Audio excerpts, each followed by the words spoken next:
The Clown Motel, the three laughing shadows. The motel never slept. Its neon sign buzzed weakly against the dark sky, casting flickering red light across the empty lot.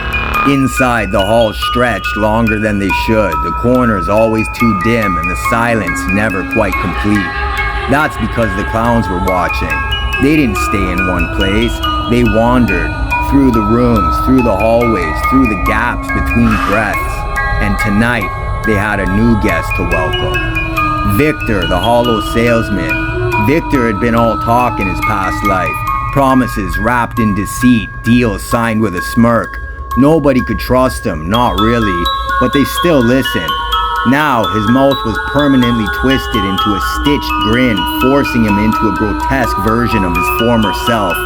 His once crisp suit hung in tattered stripes, and his hands, now gloved in two long fingers, drummed against the motel's front desk.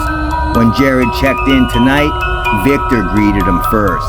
Room 7, down the hall, last door on the right. His voice was too smooth, too cheerful. Jared barely looked up as he grabbed the keys, but Victor never blinked. Rosa, the painted widow. Rosa had always lived in grief, a woman wandering through the world searching for something she would never find. Now, her mourning was painted on permanently. A delicate white base, lips drawn into a perfect red heart, and tears smudged beneath her eyes. But these tears weren't sorrowful, they were hungry. She liked to visit the guests. She moved too silently, slipping between shadows, standing too close when they weren't looking. She watched Carla, the woman in room 4, as she brushed her hair in the motel's rusted mirror. "You look lovely tonight," Rosa whispered from the corner.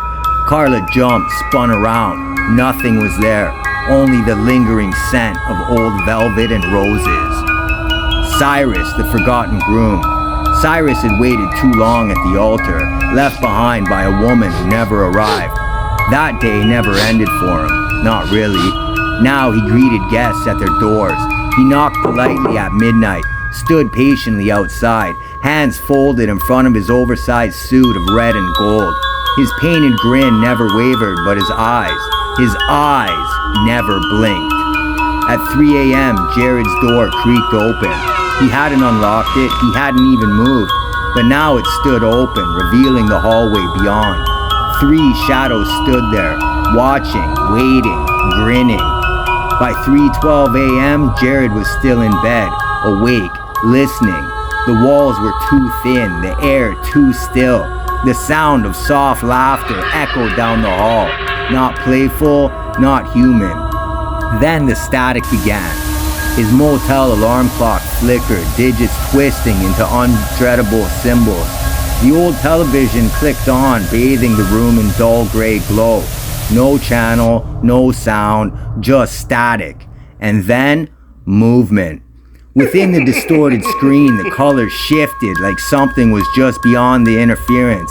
A glimpse of painted skin, 2 wide eyes, a grin too sharp to be friendly. Jared tried to move. He couldn't. Then Victor spoke. "That's not your reflection, Jared." Jared's breathing hitched. He looked at the mirror across the room, his own image staring back at him. But something was off. The movements were wrong. A half-second delayed, like someone struggling to keep up. Then the reflection laughed. A hollow, stitched grin split across Victor's painted face in the glass, his gloved fingers pressed against the surface from the inside. Jared stumbled back, but Rosa was suddenly behind him, her cold velvet dress brushing against his arm. "You look lovely in paint," she whispered. The room tilted, the walls stretching, the air suffocating. Cyrus was at the door now, blocking the exit, his hands folded neatly, waiting. "No need to run," he said, voice smooth, warm.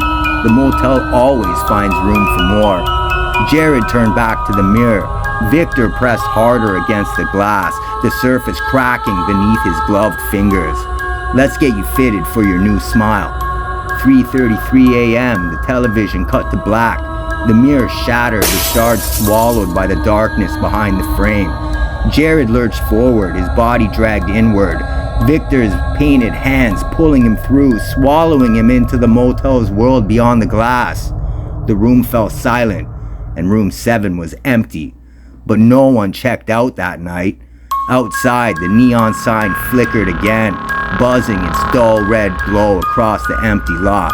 The motel was already waiting for its next guest.